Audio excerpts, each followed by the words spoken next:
Do not refresh the page. There is nothing wrong with your audio. Everything you hear is exactly what you were intended to hear.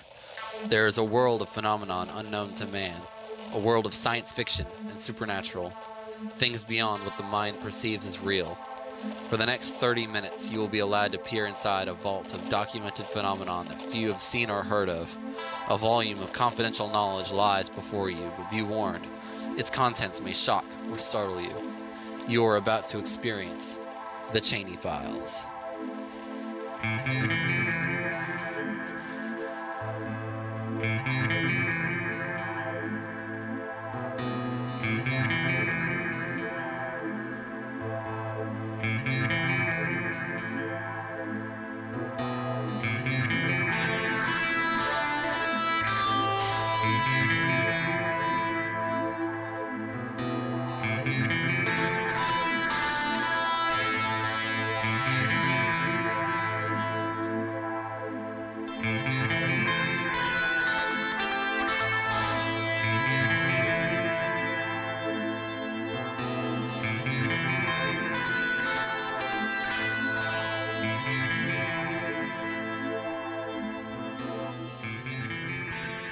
The day was July 8th, 2015, 3 a.m., and I was in a deep cycle of rapid eye movement, dreaming of cotton candy clouds and the ability to fly. As I bounced from one cloud to the other in my dream, I reached down and pulled a handful of cotton candy, blues and pinks, shoving it into my mouth, enjoying each sugary bite. And then all of a sudden, I landed on one especially pink cloud, and it began to dissipate beneath my feet. And I began a free fall to earth that launched my heart into my stomach. As I grew closer and closer to the ground, all of a sudden I snapped awake. And as I awoke, I noticed my bed, my floor, my walls, my dresser were shaking, vibrating, rumbling in what seemed to only be an earthquake. As I quickly rose to my feet, I saw my alarm clock rattle to the edge of my dresser and fall, shattering into a million pieces, except for the speaker still attached to the battery. The sound of an AM radio, turned all the way to the left dial, began at the highest volume. Furthermore, I saw my cell phone approach the same fate. I quickly jumped over and grabbed it before it could land on the ground. It was vibrating at an intense and alarming rate. But instead of checking it in this emergency moment, I put it into my pocket and I began to grab the mattress from my bed in hopes to flip it over on top of myself in protection to anything that might fall through the ceiling during the earthquake. As I did this, the phone in my pocket grew warmer and warmer, almost to a scalding heat as the vibrations intensified in both my phone and the earthquake beneath my feet. And as I did that, as I pulled the mattress, trying to ignore my phone and trying to ignore the pictures falling off my walls, a green light appeared from underneath my curtains, from the north window in my bedroom. This green light slithered beneath the curtains like a snake, growing more and more and intensifying with the vibrations and the sound of the AM radio. All of a sudden, my body felt cool, which was odd for such a hot day in the summer. And from my toes all the way up to my knees, I began to freeze and feel paralyzed. Until eventually I had to drop the mattress, and my hands and arms and shoulders and head froze in a statue-like state facing the window, the green light. And at this very moment, it's almost as if my mind and my eyes left my body and watched myself, my material self, from a corner in my room. And that body, that robotic body that was frozen in a sense of paralysis, tiptoed ever so closely, step by step, towards the window, until eventually my big nose was only centimeters away from the window and the blind that separated myself and the green light. As I stood there frozen, a dark silhouette of a man with a large head and a short body appeared on the other side of the window. Now, as I watched this, from what I can only describe as an out-of-body experience, the heart that had already sunk into my stomach out of fear of the earthquake sunk even further. I was so nervous and so scared. I had no control of my own body. And as I began to reach for the curtain to see the silhouette figure on the other side, his shadow intensified, the green light intensified, as if only for a moment. And then quickly, the AM radio shut off, the earthquake stopped, the light stopped, and the shadow disappeared. And all of a sudden, my mind and my eyes seemed to go back into my body. At that moment, I could feel the cold sweat dripping off my furrowed brow onto the floor. My phone buzzed one more time as to remind me of whoever was trying to call during this time. I took a deep breath and thought, was this all just a dream? Or maybe something more? What was that green light? Who was the man outside? And was that really an earthquake? Or just my imagination? I felt crazy. I felt like in this scenario, how could I even relay this story to anybody else? They would never believe me. They would think that I went psychotic in this moment of an earthquake, being the first time I'd ever experienced an earthquake, and being that I was scared, almost out of my mind, it seemed. I could hear the people now telling me, my mother, my father, my friends, "Oh, you must have been delusional. You were scared out of your mind." I took another deep breath, and my phone buzzed again, once again to remind me of the caller from earlier.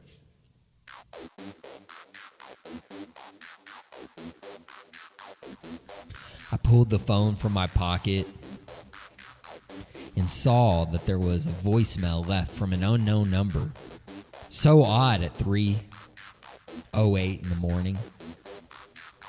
So I swiped and put the phone to my ear. And once again, the same static sounds of the AM radio that were so intense and ear-screeching earlier bled down into my eardrums. I reached back, pulling the phone away from my ear, and then, as I could hear the static dissipate, I pulled it closer again, which revealed this voice. "Hello, Chaney. This is Andrew. Sorry we couldn't reach each other.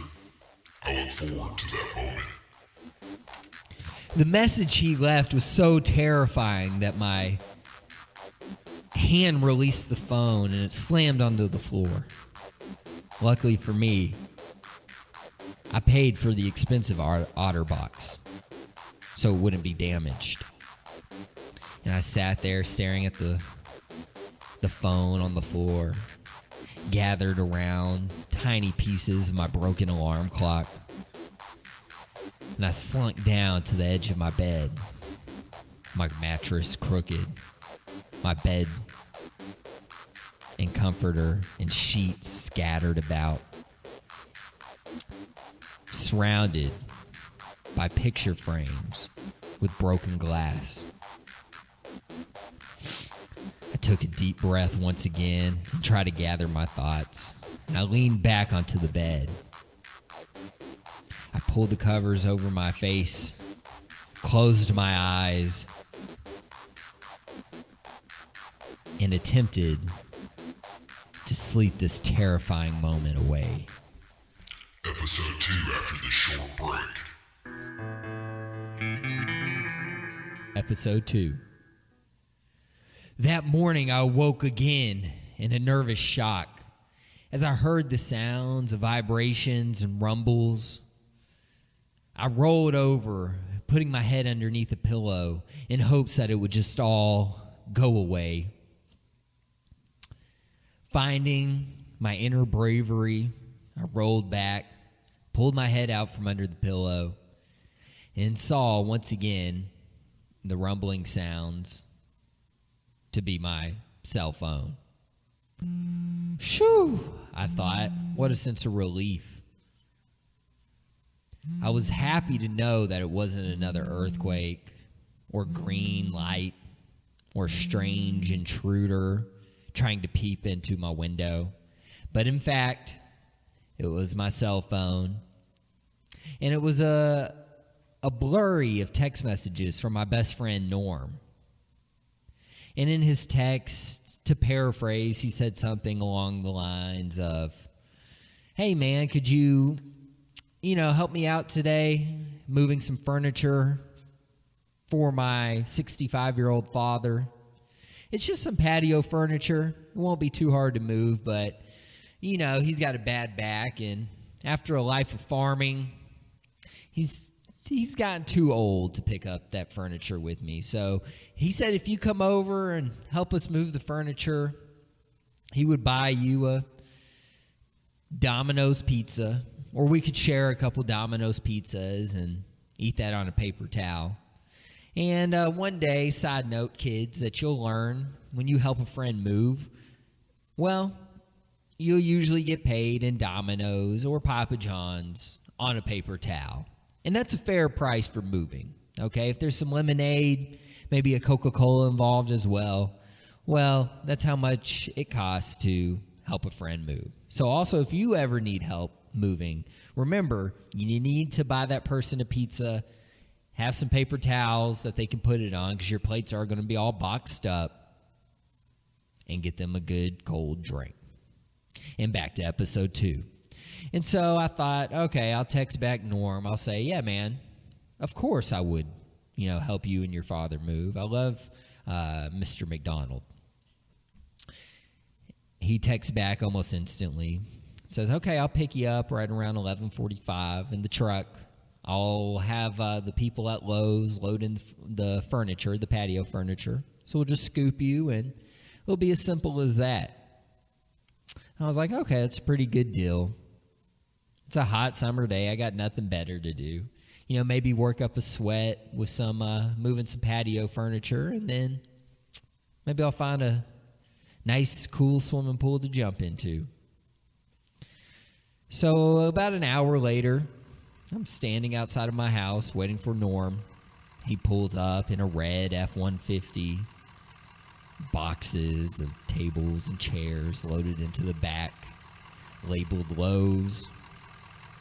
I open the door and I step in, and he says, "Hey, dude, what's up?" I said, "Hey, Norm, it's good to see you." And then we ride to the soundtrack of our favorite band, OC's, all the way back down 31W South until we land at his father's house in Glendale. It's a nice farm with a big red brick house in the front. And as we pull up, Norm's father's there. And he's got all the farm cats and dogs and pigs kind of running around him in a circle, barking, meowing, whatever sound pigs make, oinking.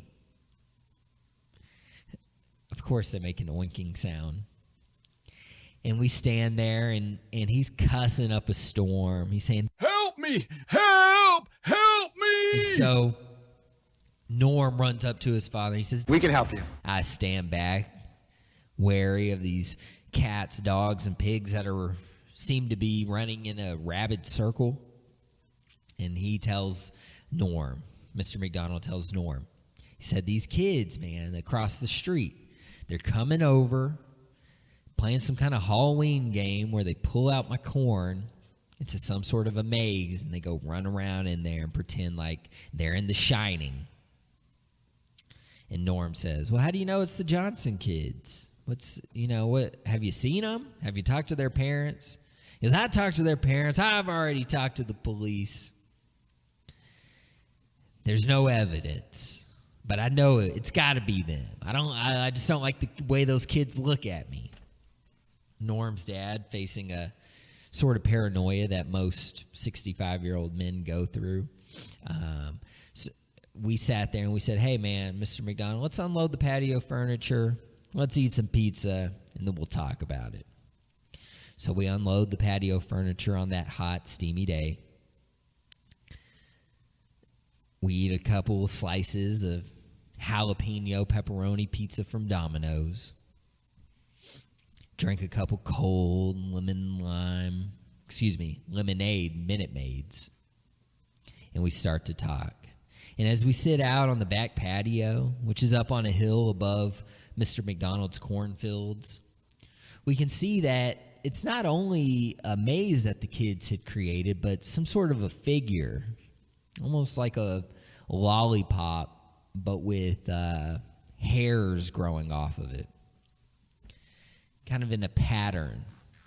Lots of straight lines and circular lines. And it looked almost too good of a circle, like how they must have had some sort of a lawnmower to form this shape, is what I thought to myself upon viewing. And Norm's dad said, well, let's walk down there and let's check it out. Let's walk around a little bit. Let's see if they left any clues that we can use to convict them of this heinous crime. And as we walked through the corn maze, Norm's father's dog's barking, the cat's meowing, following along, running ahead. As we pulled into what seemed to look like a big, almost like an open wrestling ring. And that as you walked in, a big, just open area that the kids had formed. I don't know if it was an area for them to fight or dance or party or whatever it might have been, but it was very strange that they had created this big hangout in the middle of a cornfield. And as we approached it, all of a sudden, although it was a 95-degree day, my body felt like it was freezing. Almost as if somebody had poured cement into my shoes. And I trudged along, step by step. And my phone began to vibrate. And it seemed to be, at that moment, the only thing in my life that was warm. Everything else was freezing. And each step, I grew slower and slower. In fact, it almost seemed like I was going in slow motion as I reached for my cell phone. Buzzing, buzzing, buzzing. At which point, I dropped to my knee. And I held my head, and my vision went away for a moment, and then did my hearing as well. And at that point, I froze, and I felt like if any moment, I could totally faint and completely drop to the ground. And then in a second's time, it all went away. And Norm turned around and looked at me, and he said, hey, man, are you Tebowing? Are you doing the Tim Tebow? I pulled my hand away from my dripping sweat. And I looked at him, totally pale, and I said, no, man, I'm okay. It's fine. I'm fine. Norm's dad looked around and said, come on, boy, it's only 95 degrees. Yesterday, I was out here mowing, and it was 103. At that moment, I stood up. We shook hands with Mr. McDonald. We told him, hey, if you come across any evidence, let us know. Seems to be like the kids must have had some kind of a machine to move out all of this corn in the middle and then not even leave a root or a stalk or an ear of corn behind. But somehow they did it. We'll have to figure it out. So we jumped into Norm's truck, and he drove me back home. We're tired from the strangest morning of my life and the strangest afternoon. I walked back into my house thinking I'm crazy, got into bed, turned on a rerun of Seinfeld, and went to sleep.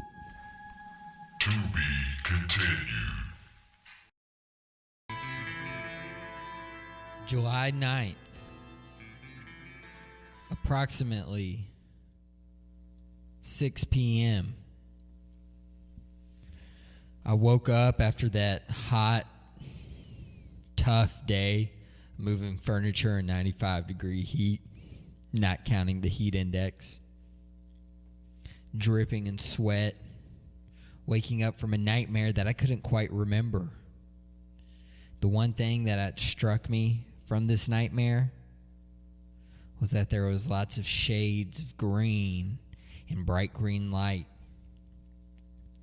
Thinking back to yesterday morning when there was a green light coming through my window, I couldn't help but to think that somehow my dream was related to this event.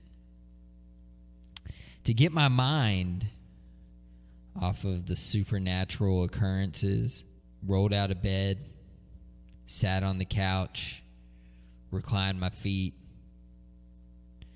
and chugged a can of tomato juice. I turned on the television, and there it was on WHAS 11.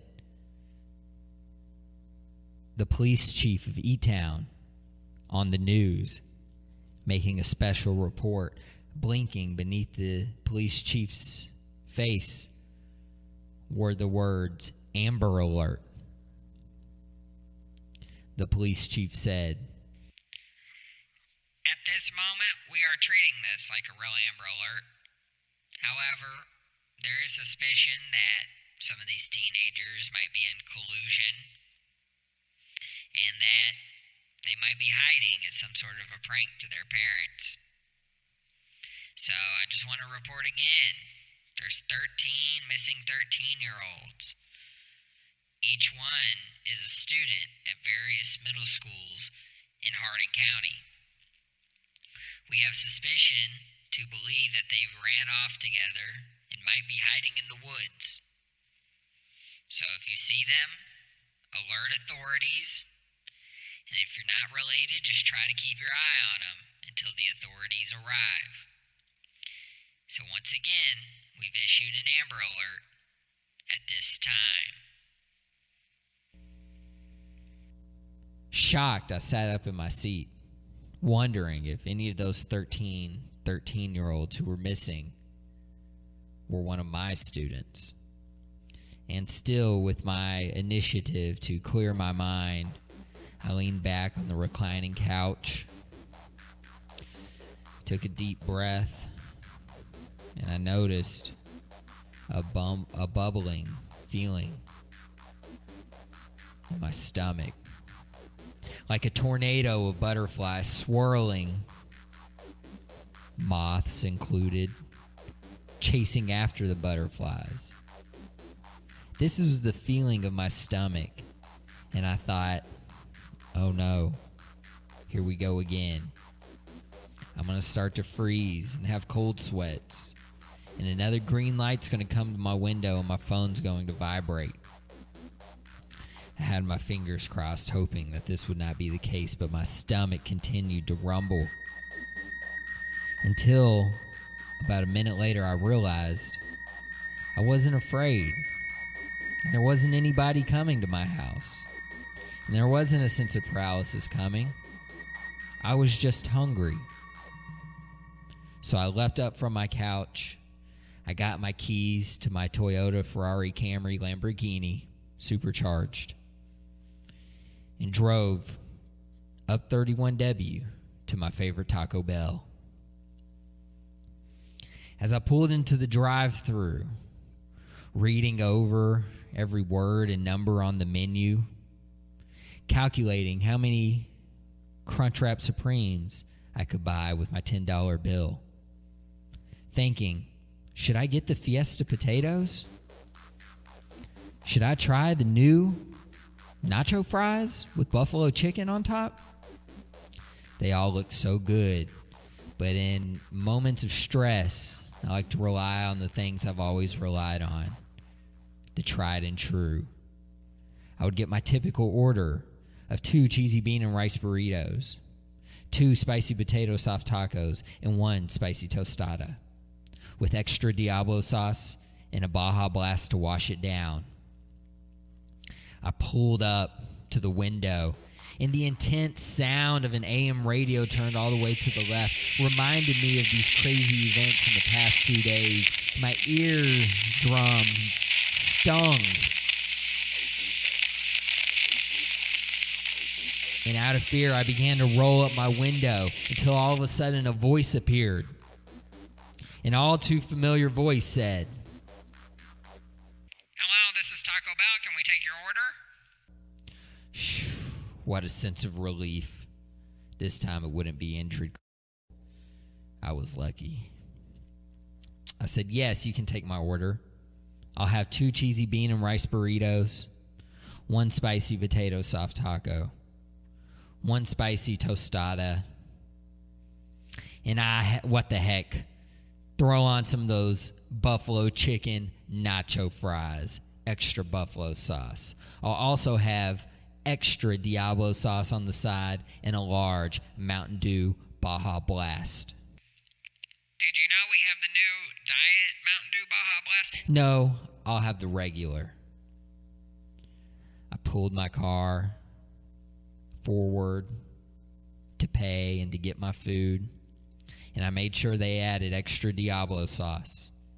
As I pulled around the corner and parked my car in the front lot of Taco Bell, I turned on the radio in hopes to hear my favorite ZZ Top song. But instead, it was a repeat of the Amber Alert from earlier. Once again, E-Town Chief of Police was discussing the 13 missing 13-year-olds. And as I smothered my first cheesy bean and rice burrito in Diablo, I saw a strange all-black SUV. Black rims, tinted windows, everything completely black. Pull into the parking lot behind KFC across the street. And as that car stopped, I could see another large, white, creepy-looking van in that same parking lot. And 13, or what looked to be 13 kids, and what looked to be somewhere between a dozen or more kids got out of the van and began cramming into the back of this black SUV. The man who was holding the back hatch open for them was dressed in an all-black suit and was wearing sunglasses. He was very suspicious looking. So as I ate my cheesy bean and rice burrito with extra Diablo sauce, I continued to survey this transaction of children from the white van to the black SUV. Once they were all loaded and the door was shut, the driver slammed on the gas, burning out, leaving smoke and tire dust in the KFC parking lot. And as he went south down 31W at a high speed, I put my car into drive and followed. To be continued after a word from our sponsors. Are you looking for a way to scare off the novel coronavirus and the naughty vampires? Well, look no further than the incredible edible garlic bulb. Garlic has been used for thousands of years as a natural antibiotic. Yes, that's right, folks. For the very low price of 6 cents per serving, a simple clove of raw garlic can boost your immune system to fight off everything from viruses and bacteria to monsters and bloodsuckers.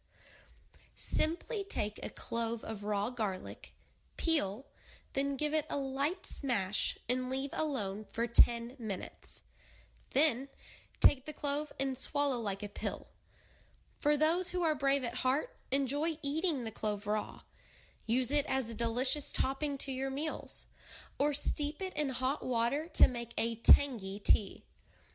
When the threat of coronavirus gets you down, turn to garlic. Your immune system will thank you, even if your breath doesn't. As we passed businesses and gas stations and downtown E-Town and D's Butts Barbecue Restaurant and the hotels and motels, as we got closer down 31W, I began eating my second cheesy bean and rice burrito. Using my knees to drive, I drenched the burrito in Diablo sauce and washed it down with the lemon lime, crisp, refreshing taste of the Baja Blast. As I got closer to the van, he would speed up as if he knew I was trailing him. And that was funny because I tried to keep a distance of about 5 cars, the length of 5 cars in between us. But as I got closer, he would speed up. And as we got into a part on 31W, a less populated area, almost the woods between E-Town and Glendale, he started going faster and faster until I looked down at my own speedometer as I trailed him, and it was close to about 65 miles per hour, which was extremely dangerous on these country roads. And he would speed up and I would speed up, and he would speed up and I would speed up. And without braking much, he was taking these turns at such an incredible rate, I couldn't keep up. I would have to brake a little bit for fear that I would spill all of my Taco Bell. And as I bit into a spicy potato soft taco, Diablo sauce dripping down on my pant leg, I figured there's no way I'll be able to make it with all this extra weight. So I threw the half-eaten spicy potato soft taco out of the window. I chugged as much of my Baja Blast as I could, and I threw it out the other window. I think the police would understand at this moment that it's what was necessary. A little littering was necessary to catch up. And as we got to the top of a hill, and we were at our highest speed yet, as we descended the hill, or as I descended the hill, the van, or the black SUV, it seemed to disappear. And I got to the bottom, and it looked like there was nowhere that he could have turned into, except for one tiny, creepy gravel road. As I pulled into that gravel driveway and stopped my car, I noticed that there were not any lights or houses about 100 yards into this gravel driveway. So I stopped and I called the police and told them what I had seen. And they said, "Did you get a license plate number?" I said, "I didn't see a license plate." And as I described furthermore, the police seemed to think that I was joking and that I didn't have a lead on these missing 13-year-olds, and that maybe what I had seen was not even real. And when I told them the driveway that I was on, the gravel driveway, they mentioned to me that this was not your typical driveway. In fact, there wasn't much of a driveway at all. There was a small shed if you went far enough down that an old man used to live in. But that old man, Mr. Cold, had been missing for almost 50 years. And they suggested that there's no way 13-year-olds could hide out in that shack, and that they would be around later to check on it, but that I needed to go back home.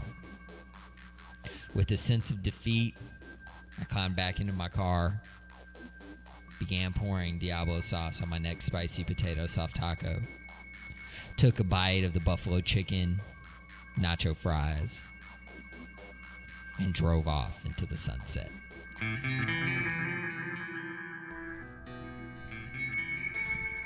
It had been an entire week since any more paranormal events or strange happenings, occurrences, and I was quite happy about that. I was continuing to enjoy my summer break, lots of time spent poolside or playing golf, visiting friends and family.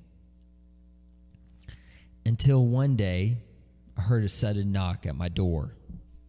It was about 10:30, Friday.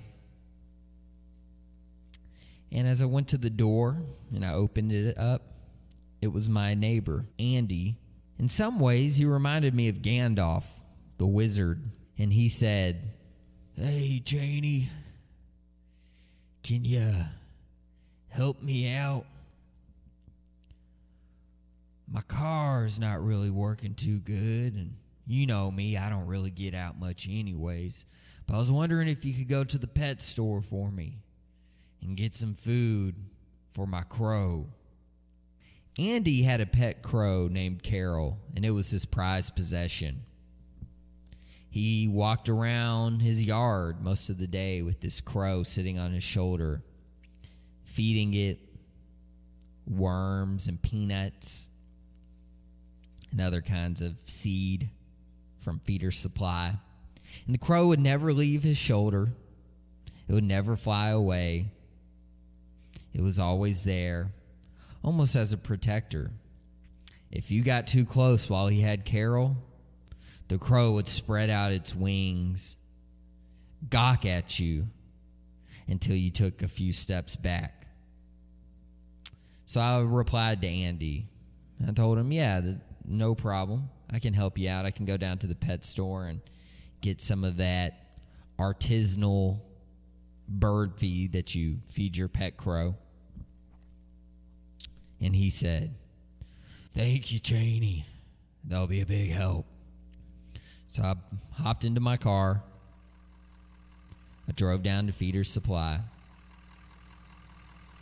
When I got to Feeder's Supply, I saw a rather energetic individual working behind the counter. And I said, "Can you help me find this certain artisanal brand of bird seed?" And the person behind the counter said, "Hi, I'm Joe Exotic." "Just wanted to get some of that bird seed." And then Joe replied, "Make a note in the commissary that the porcupines are not getting any rabbit food or monkey biscuits." It was obvious that the store clerk was rather busy. So I helped myself to the back of the store, through the aisle, passing hamsters, hamster wheels, hamster cages, hamster tunnels, hamster slides, little hamster mini microwavable White Castle sandwiches, and then finally hamster bottles. And then behind all that, there was canvas sacks of bird seed. And I began to read the labels to find which artisanal brand would be best for Carol the crow. And as I did that, I noticed that the bags were starting to move. And I thought maybe it was my eyes, so I rubbed them real quick. And I rubbed them a little more, and the bags kept moving. They were doing a little jig, like a little shake. And I noticed it wasn't just the bags, but the cages and the hamsters and the hamster wheels and the hamster bottles were all doing the same little shaking move. And I noticed even the laces on my shoe were beginning to vibrate. And I could feel up my knees another earthquake was coming. My phone began to vibrate. And I pulled it out real quick, and I saw that this time it was not an unknown caller. It read the name, Injured Cold. So I answered it quickly, and I said, "What do you want?" And as that deep voice said, Chaney, duck.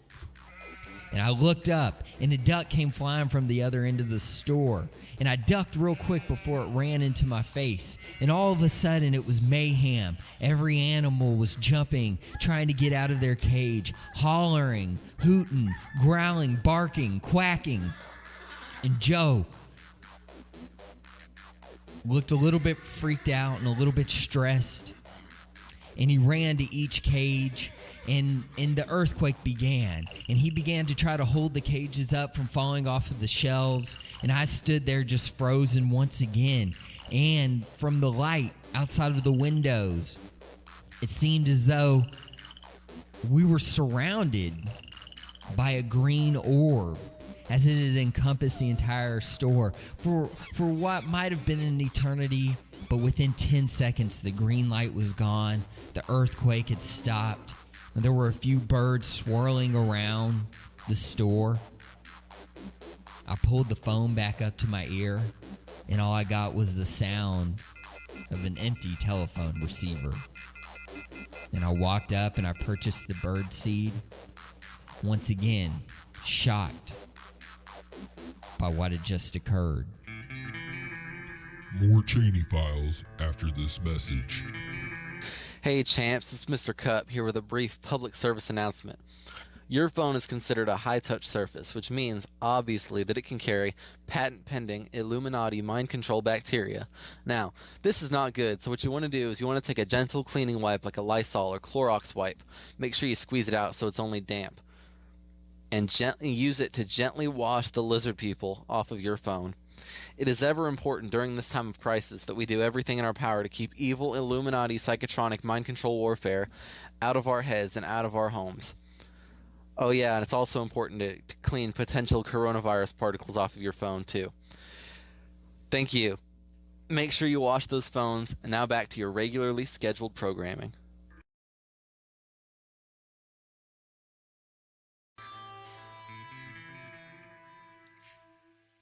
As our Amber Alert continues, we will now be releasing the names of the 13 missing 13-year-olds in hopes that we can find more information.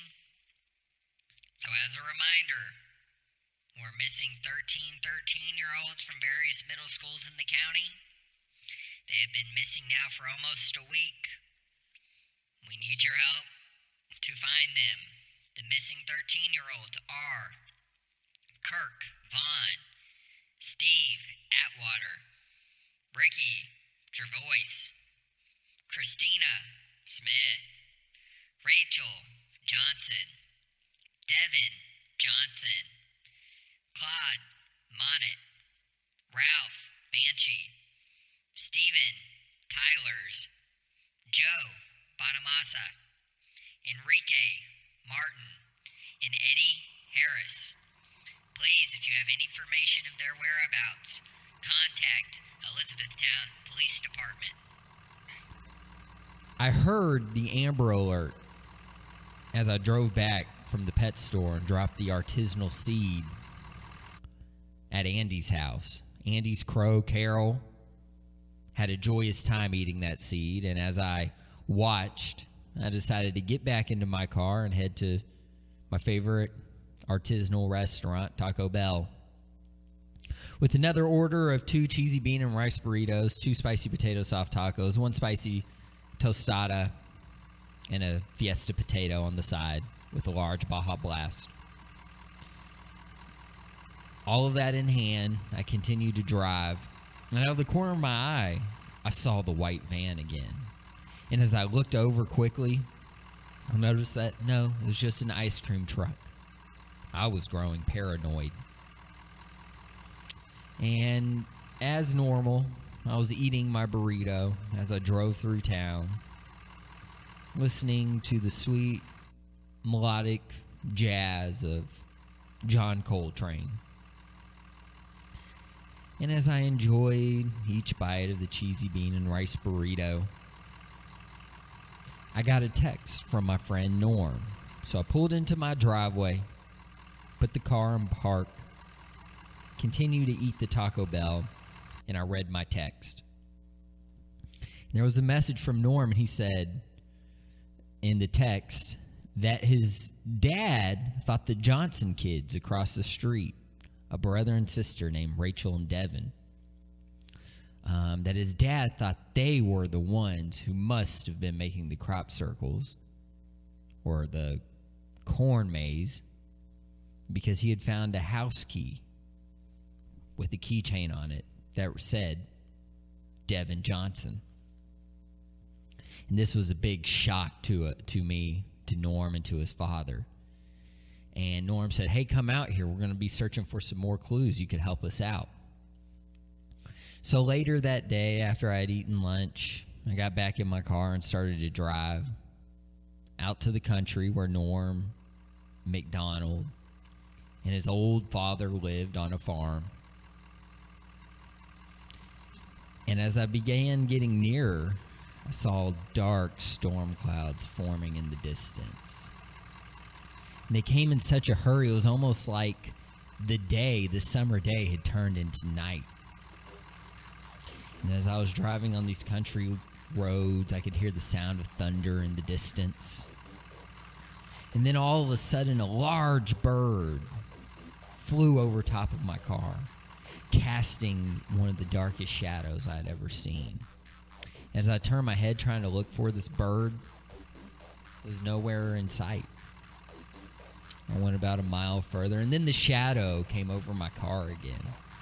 And in that moment, once again, it was almost like it went from evening to midnight, just for a second, as the bird flew over. But both times, I couldn't capture a look at this bird. As I got closer to Norm's, once again, there's a phone call. My phone buzzing, I answer it. This time, no voice at the other end, not even a sound. And I pulled my phone back down. I pulled off on the side of the road to see if I could maybe try to call back whoever had called. And I looked, and it was an unknown caller again. A little bit curious, I was about to put my phone back in my pocket as a text came through from the unknown caller. The text read, "This is injured. Once again. Do not go to Norm's. I can't tell you why, but somebody is following you. Do not go to Norm's." Shocked, I couldn't believe he even knew who Norm was. But then again, somehow he knew who I was.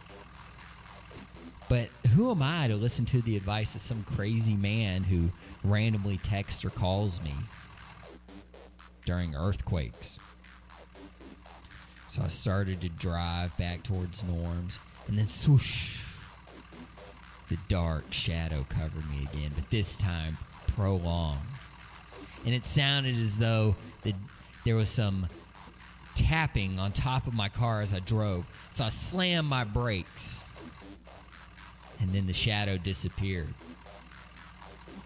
And in this moment, I turned my car around and drove back home. Made one quick stop at Taco Bell to get 2 more cheesy bean and rice burritos and a Baja Blast to go. And then I got in bed. I got my phone back out to text Norm to tell him I was sorry. And when I looked, all of my text messages and calls from the past week had been deleted. How could this have happened? I called Norm real quick. I explained to him that the weather looked bad, so I wasn't going to make it out. And he told me that he had never even texted me today. That there were no leads on who had created the corn maze at his house. And his father was just as mad at the Johnson children, but this time with no evidence. Confused, I hung up the phone, and I asked myself, Chaney, are you losing it? To be continued. After the fiasco at the pet store, and what seemed to be a bird man attacking my car, and even after I had a mysterious message from Norm that somehow disappeared, I was exhausted. Once again, fighting internally with myself on whether or not I was going insane. But these events were too real. And some of them I had experienced around other people. So I lay in bed that night, unable to go to sleep, staring at the small strip of light flowing through my blinds.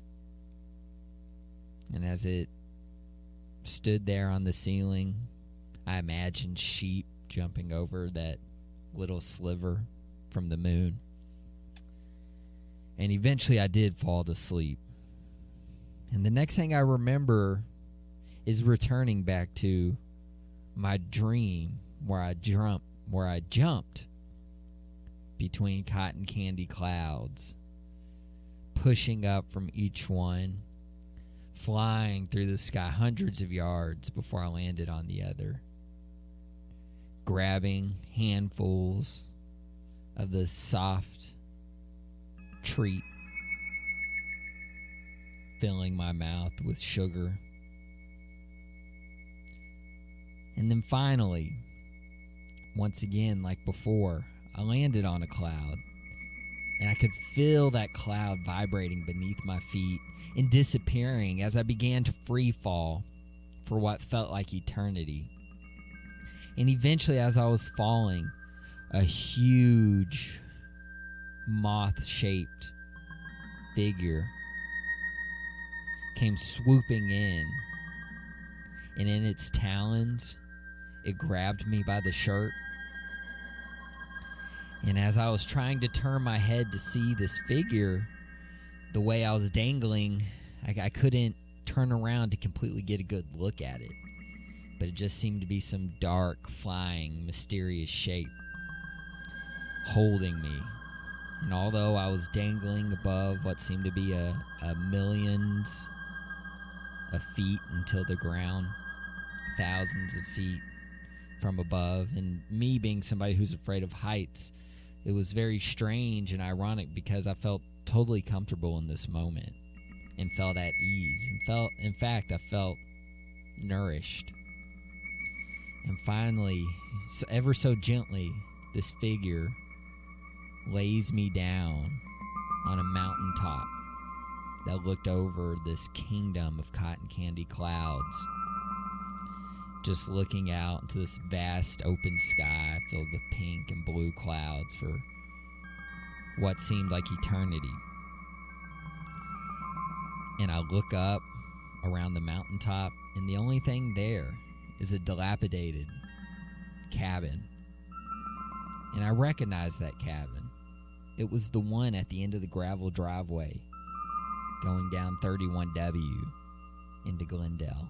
The same one that I had chased the van into about a week ago. And I sit there and I remember, this is the cabin that the police said used to belong to Mr. Cold. And then I realized, Injured Cold. This is the person who had been texting and calling me in the midst of all these strange incidents. And as I sit there and I watch the cabin as the clouds float behind, I turn back to finally remembering I turn around to get a glimpse of this Birdman who had set me off or set me down on this mountain. And as I turned around, all I could see was the figure of this creature flying off in the other direction before I ever got a good look. And as that happened, I felt a buzz and a shake in the mountain beneath me, and suddenly I was jarred awake to the sound of a text message arriving. So I roll over, I pick up the text, or I pick up my phone, and the text message says it's from Injured Cold.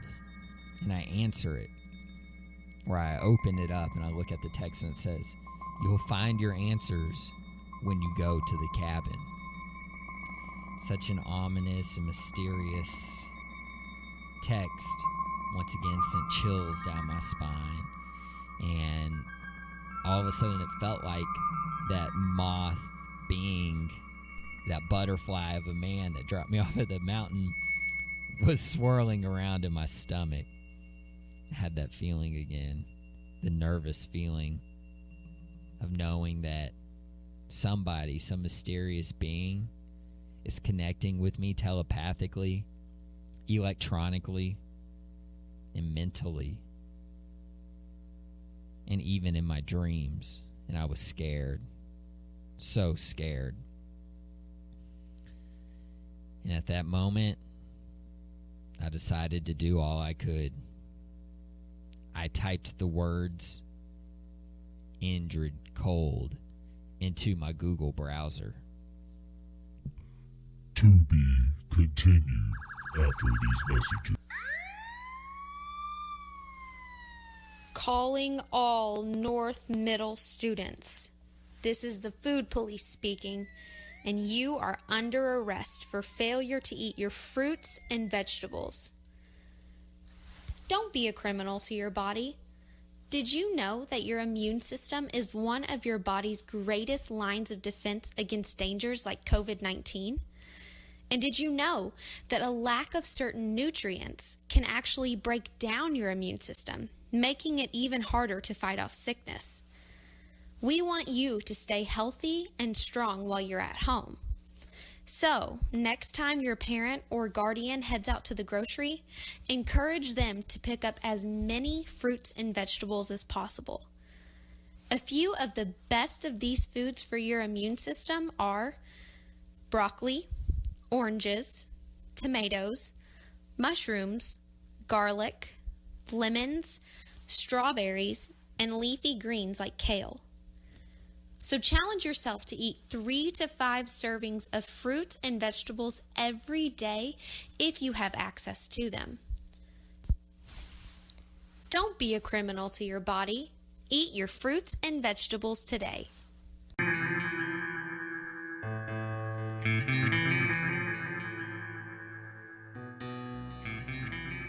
So there I was, sitting in my bed. I had just Googled "Indrid Cold." And there was only, in the entire internet, 2 things that came up.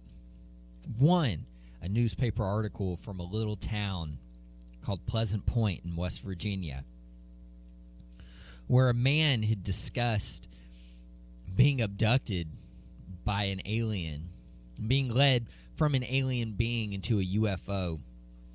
And he claims that alien being's name was Indrid Cold. And then the second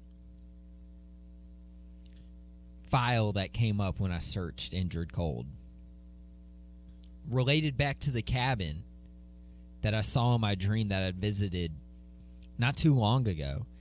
And this article said that Indrid Cold was an old man who had built this cabin in the 1890s, lived there into the 1950s, and then miraculously disappeared.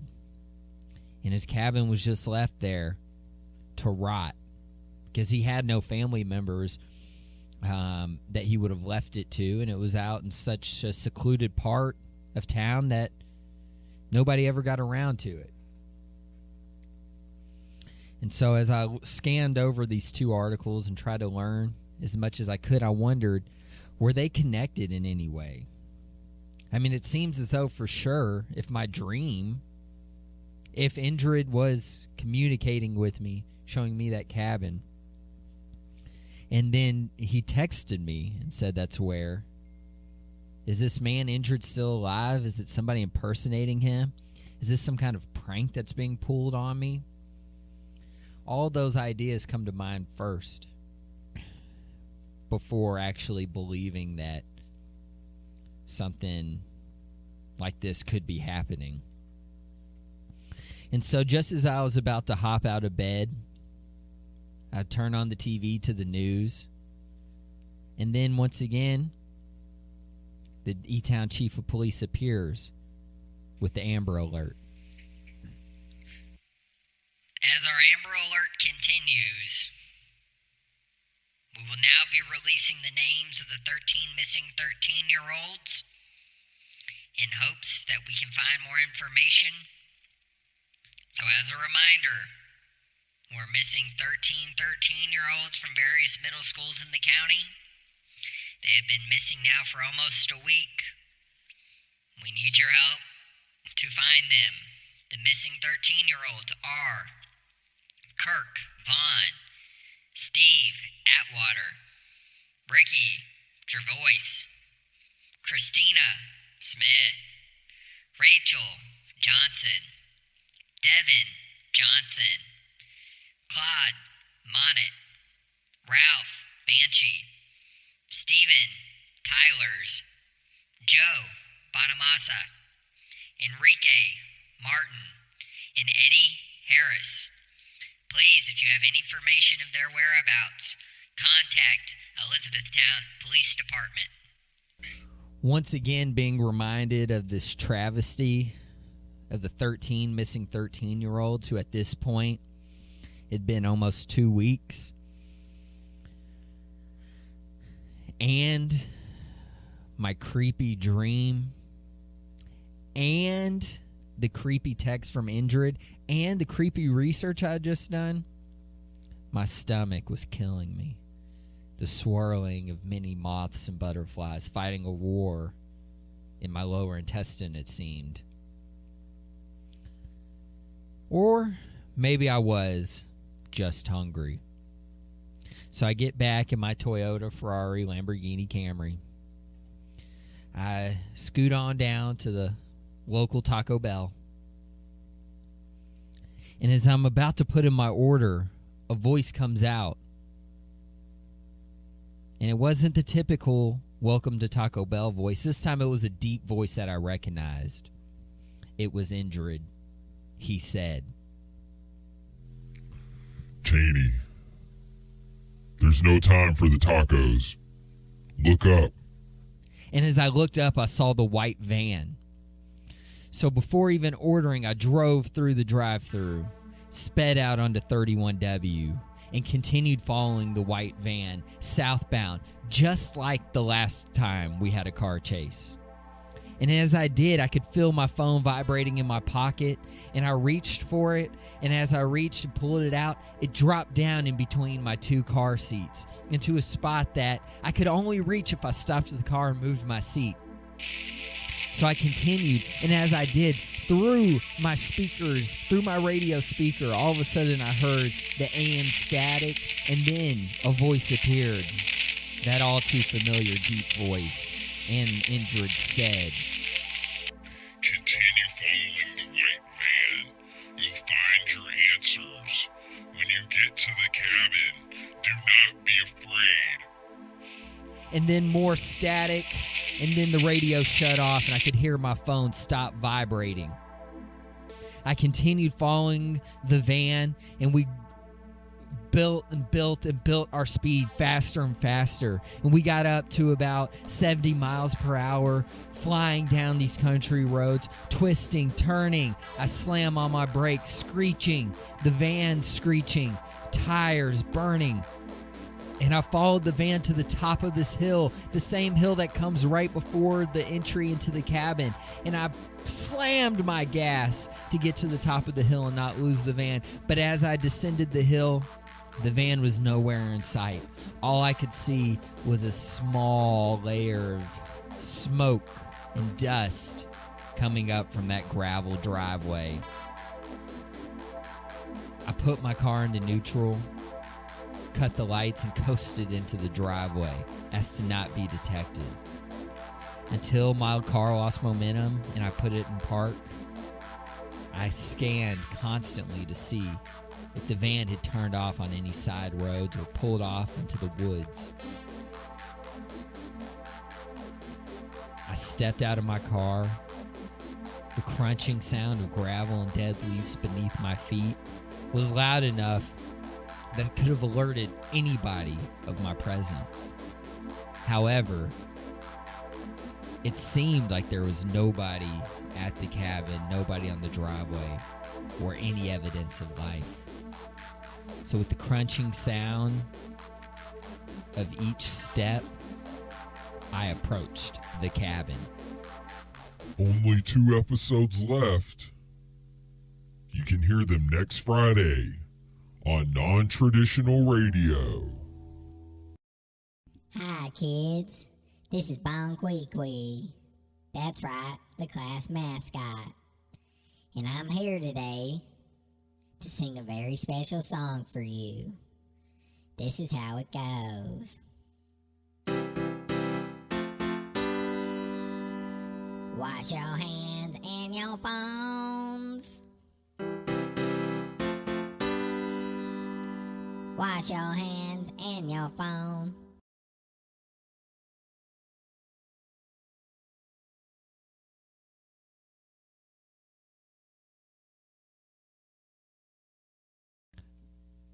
I stood before the cabin,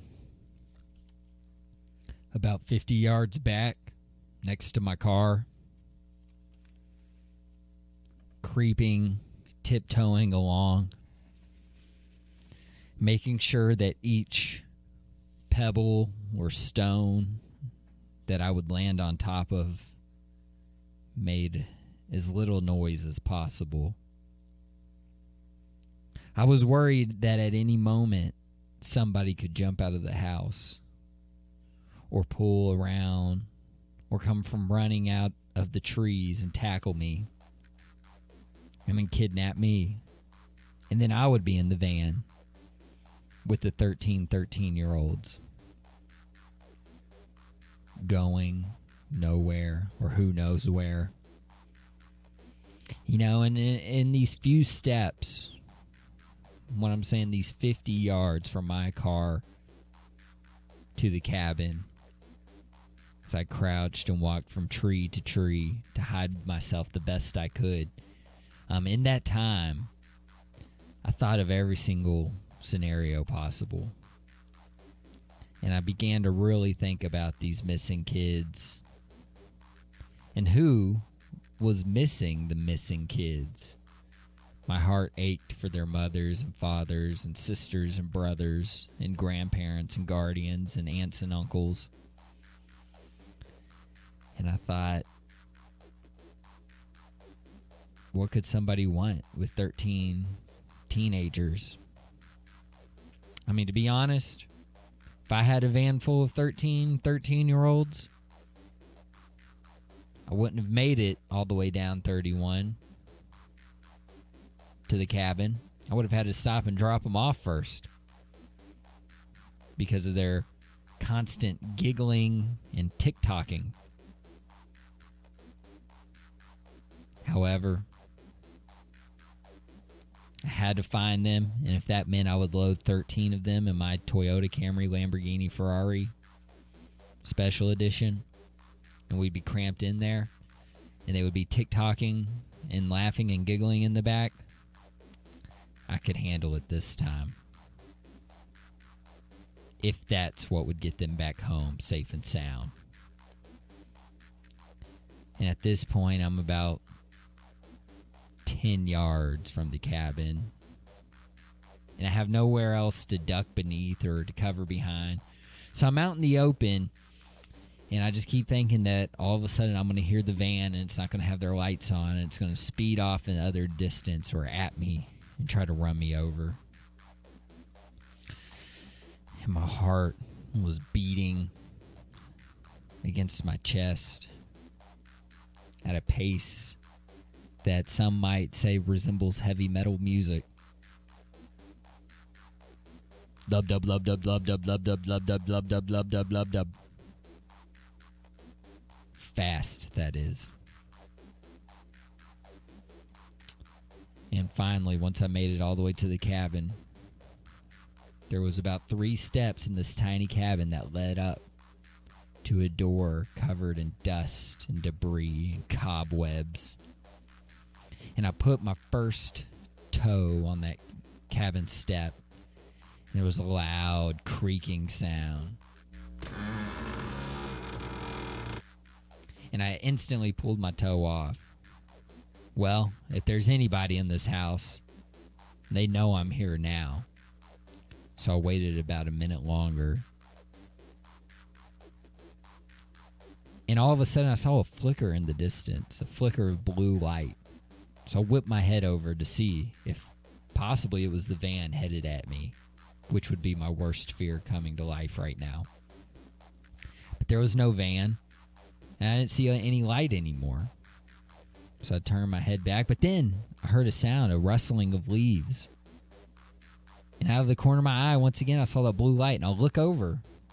And still, though, into the flat darkness of the woods, if there was anything or anybody out there, I wouldn't be able to see it anyways. But that flicker of light kept popping up. So I stood, turned for a moment, just looking. And I didn't see anything or anyone. And I took a deep breath. And I gained the courage I needed to walk up the rest of those steps. I put my hand on the doorknob and felt the silk of 1,000 years of cobwebs and dust collected, and the crunch of flies and eggs in the cobweb as I gripped the doorknob and twisted to the left. And all I felt was a thud.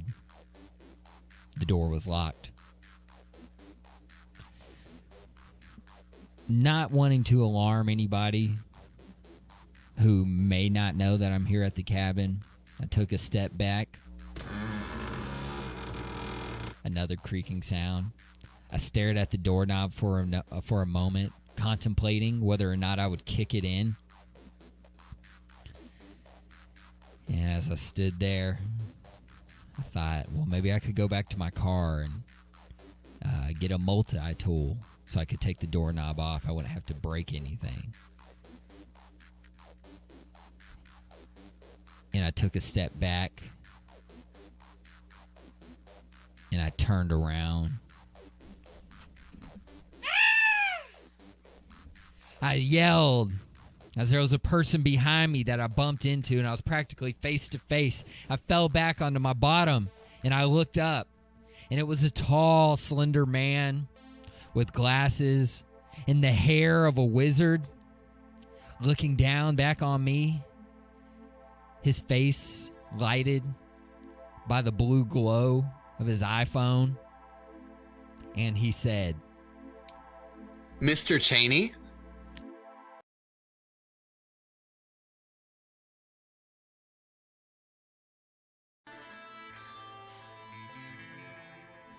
I sat, crouched in the bushes outside the cabin of the mysterious Injured Cold that Scott had detailed me about in his last messages to me before he disappeared. Suddenly, after what seemed like an eternity, I saw the headlights of a fairly nice-looking Toyota Camry Lamborghini Ferrari Special Limited Edition come rolling down the overgrown gravel drive leading to the cabin. A man of average height, average build, stepped out from the driver's side door. I couldn't make out the details of his person as his identity was protected by the cover of night. He was careful, controlled, like it was in his greatest interest to not draw attention. I admit I drew excitement from seeing him. To think that I might be reunited with my best friend and solve the infamous mystery of Injured Cold thrilled me. The culprit behind my missing friend was right in front of me, and it was all up to me to apprehend him. As he carefully tread the porch steps leading to the decrepit and cold door, I checked my phone to see what hour the stakeout I was on. It was almost 2 a.m. As if he had seen me from the corner of his eye, the figure glanced towards the woods frantically. I dived to the next bush, hoping to detract attention from my presence. I lifted myself from the bushes and made a quiet pursuit of the man on the porch. I crept behind him almost close enough to touch him. He reached a single hand to turn the handle on the front door. There was a thud. It was locked. I heard him mutter in disappointment. I opened my mouth to announce my presence and hopefully solve my mystery, but I hesitated. In that moment, the man turned around, back towards his car, and the two of us collided, knocking the man onto the creaking porch of the cabin. Mr. Chaney? Gabriel? What brings you here? I'm hunting my friend Scott. He disappeared about 2 weeks ago. The last message I received from him was the location of Injured Cold's cabin. I thought I might find him here. Hausler from class? Yes.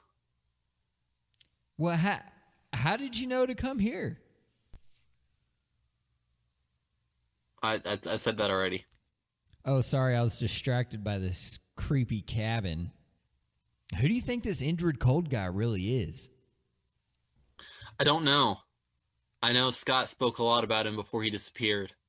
His dad was a part of a secret CIA investigation set in place by Vice President Dick Cheney in 2001 called the Chaney File.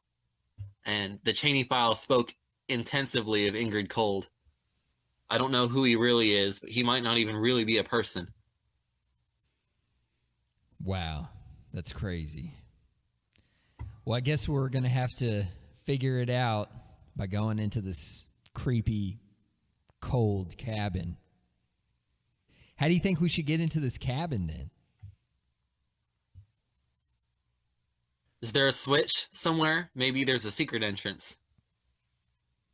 You know, I thought I saw maybe the reflection of a doorknob around the side.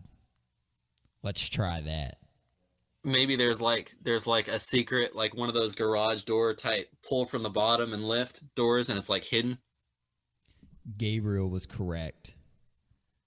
We slowly walked around the side of the house and found one of those tiny garage type doors that you lift up from the bottom. Seems like the only use for something like that in a cabin like this would be to easily load firewood into the storage area. We slipped underneath the trap door and arrived in the cabin that was so dusty and full of cobwebs. There was no chance that Scott or the missing 13-year-olds could have ever been in this place. It looked as if nobody had been in it in 50-plus years. We looked around the small cabin that I must admit seemed much larger from the inside. However, it was still pretty much reduced to a hallway, the room we walked into, and a bedroom.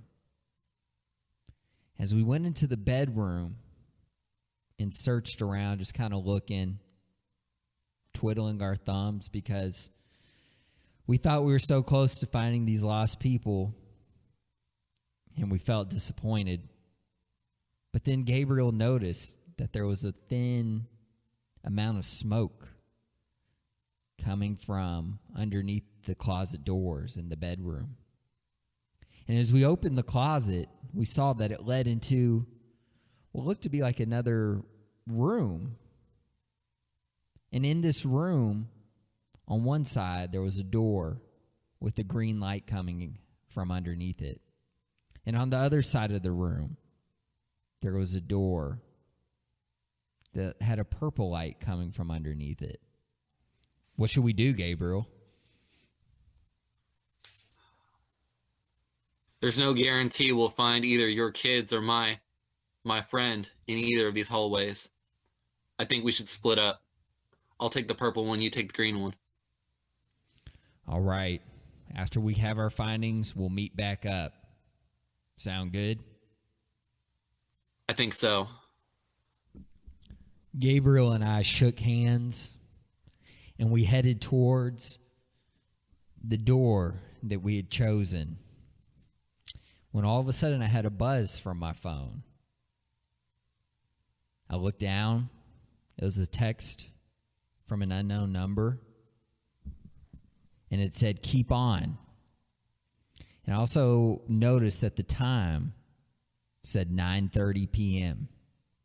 I put the phone back in my pocket and started walking towards the green door, and I noticed that that green door was not the 10 steps away from Gabriel and I that it once seemed. In fact, after a while, it seemed like I'd been walking for minutes towards the screen door. I stopped and looked back to see if Gabriel had entered his door or not, and all I could see behind me was a long, dark corridor and barely a stream of purple light from that end, but it looked to be hundreds of feet away at this point. And I kept walking for what seemed like another 4 or 5 minutes, and still I'm not at the green door.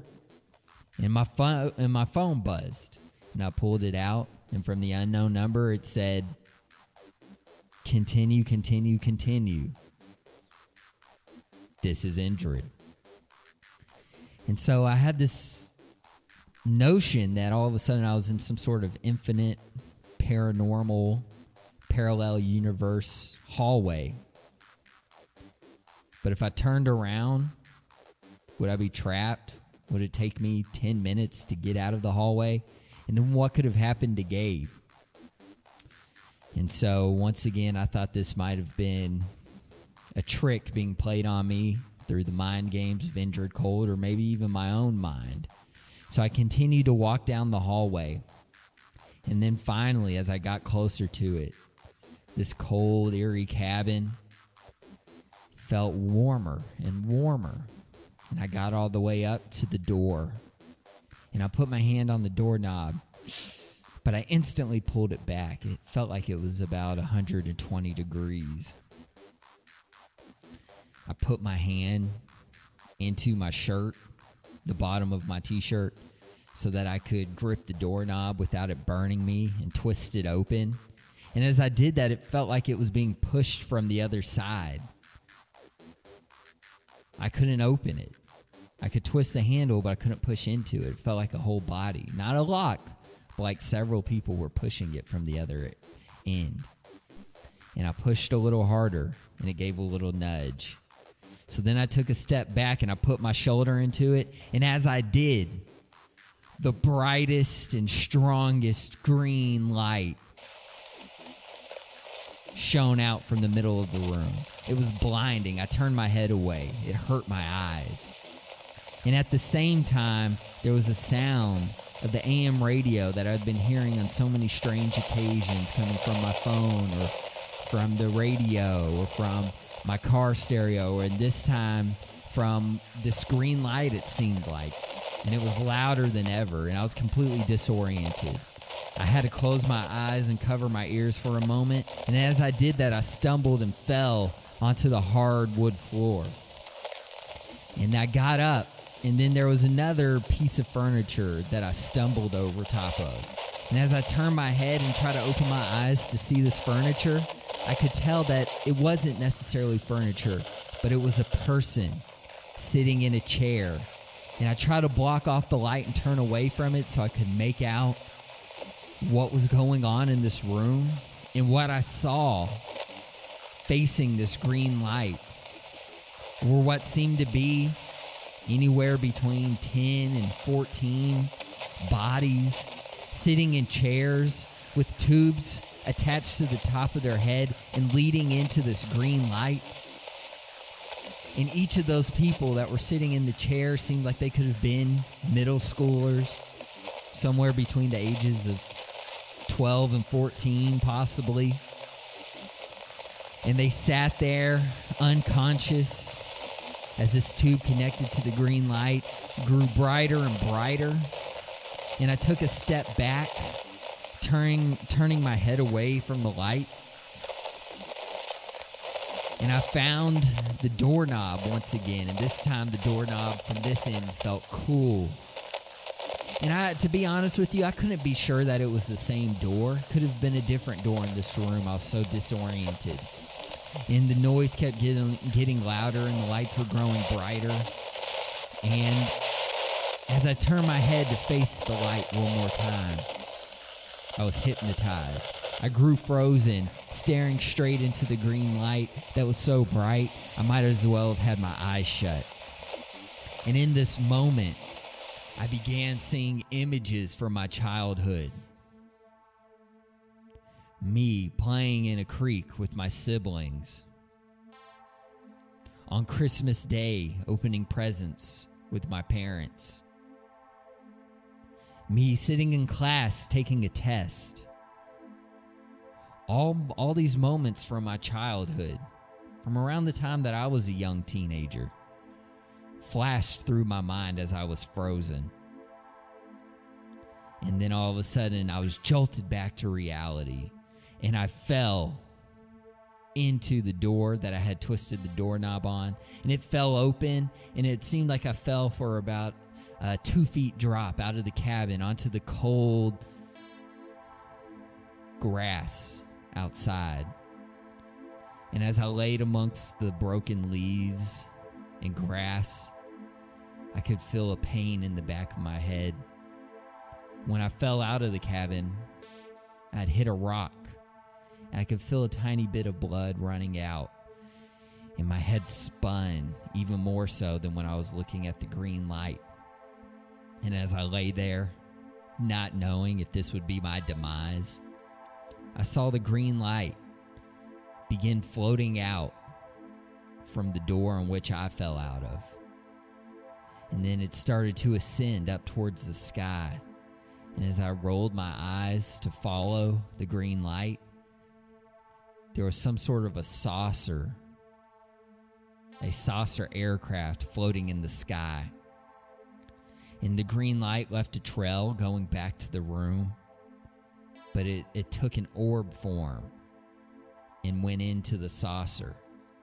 And as I lay there in confusion, knowing for certain that this must have been an image that my mind was putting into my concussed brain, that it couldn't exist, I started to see each of the individuals in the room ascend and float up into the spacecraft one by one for what seemed like hours, until eventually my eyes and my vision went to black, and the last thought I had was that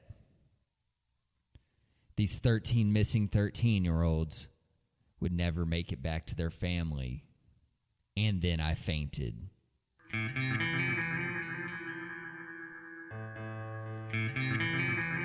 To be concluded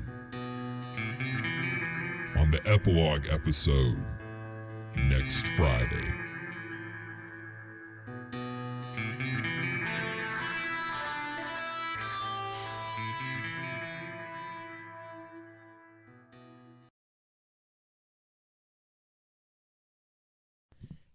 I found consciousness possibly hours later. The back of my head was throbbing, and I was afraid to even open my eyes. I reached back, and I found a matted mess of scabs and blood and hair on the back of my head, and a throbbing sensation. With every breath I took, it seemed like it was throbbing with more intensity.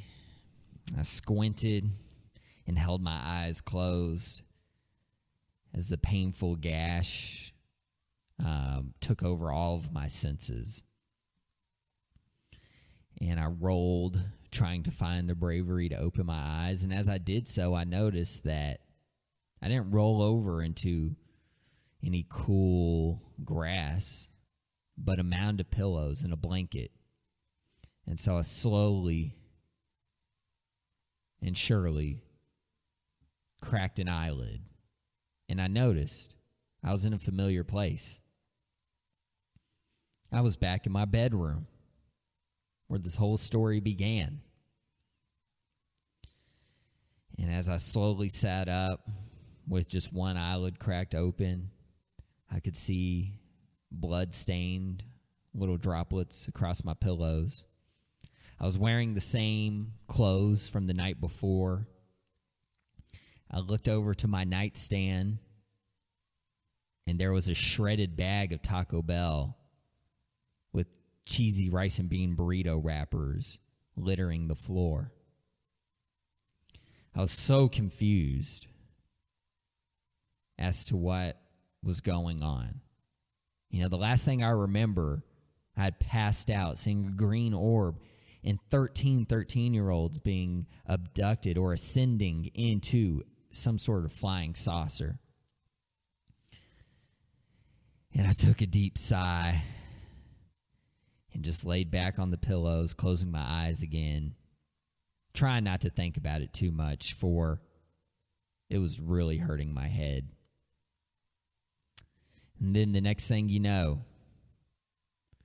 I decided, well, I have to start this day at some point. So blindly, I reached to my right. I found my television remote control device, and I pressed power. As the TV turned on to News Channel 11, WHAS 11, with my eyes back in closed position, I could hear a familiar voice. It was the Elizabethtown Chief Police, and he said, I come to you with great news today. We have found the 13 missing 13-year-olds. We found them as they had created a tent village out in Saunders Springs.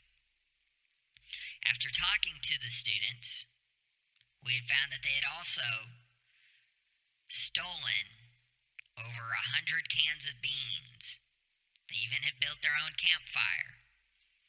They decided that they were going to create their own camping festival since their parents didn't allow them to go to the Forecastle Music Festival, citing their age as a reason.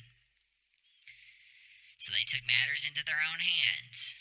Whereas we are angry and disappointed for these choices that these 13 students had made, we are thrilled to find them unharmed and in healthy condition. I'm sure they'll be grounded for many weeks to come. That's right, kids. No Fortnite. What a sense of relief it was to hear that. But as much as I was relieved, I was equally confused. How could I have just the night before seen who I thought were these same teenagers being abducted by a spacecraft, and now they're found in Saunders Springs and they were there the entire time? I mean, how hard is it to find some people camping out in Saunders Springs? Like Hardin County Sheriff, Radcliff Police, Elizabethtown Police. How could you not find these kids? I was irate, confused, and at the same time relieved. Maybe this would be the end, but at the same time, maybe it's only the beginning. Were those kids abducted, even the same 13 missing 13-year-olds?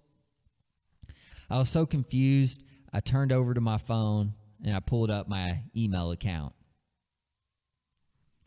Rifling through students who had emailed me in the past, I found Mr. Gabriel's last email from several years ago when I had taught him. And this was the only way I knew to get in contact with him. So I emailed him because I had no idea what might have happened to him from the night before. I sent him an email saying, hey man, last night was crazy. What happened to you? Was your hallway, the hallway you went down, infinite? What was in the orange room? Did you see a spacecraft or flying saucer of any kind? And as I typed this, once again, it was hard for me just not to, think that maybe I didn't even see Gabriel in the first place. Maybe I was going crazy. Maybe I'm crazy. And anyways, I turned off my email, shut my eyes, and took a 5-hour nap. When I awoke from this nap, I decided to get in my car and drive back to the cabin. Feeling much better after the sleep, I had bandaged the back of my head. I pulled into that old gravel driveway. This time, it was about 6 o'clock in the evening, so I wouldn't be trying to traverse these woods in the dark any longer. And as I walked down the gravel driveway, I found one thing peculiar and very different from the last time I'd gone to the cold cabin. And that difference was that the cabin was no longer there.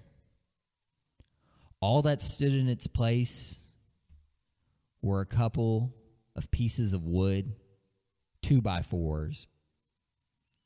And then I saw one tiny, thin black object among the 2x4s. And I crouched down to pick up the object, and it was a cloth patch that had been so carefully sewn into a piece of denim, maybe a pair of jeans, maybe a jean jacket. And on the patch, the words read, Led Zeppelin, who's a 1970s rock band. I stepped back, kind of confused, thinking, I'd seen this patch recently. Somebody I know wears a denim jacket with this exact patch. And then all of a sudden, I heard a rustling through the leaves of the trees of this wooded area. And I turned and looked over my left shoulder, and I saw a large, what looked to be crane flapping its wings, flying off into the clouds. And at that very moment, my phone buzzed. As I pulled it out of my pocket and it continued to buzz, I looked down and the caller ID read, Injured Cold.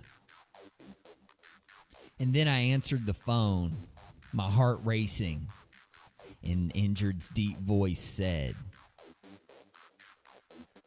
Chaney, mission accomplished.